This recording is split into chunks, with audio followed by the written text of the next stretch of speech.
One notion hustle culture keeps shoving in our faces is that motivation is unreliable, whereas discipline is always there. In reality, there are two types of motivation. Intrinsic motivation drives us to do things because of their inherent value, because of themselves. It plays a massive role in what Mihai Csikszentmihalyi calls flow states or autotelic experiences.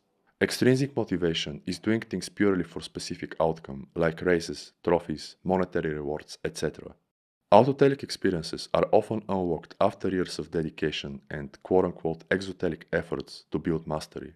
This is discipline in and of itself and is largely fueled by motivation.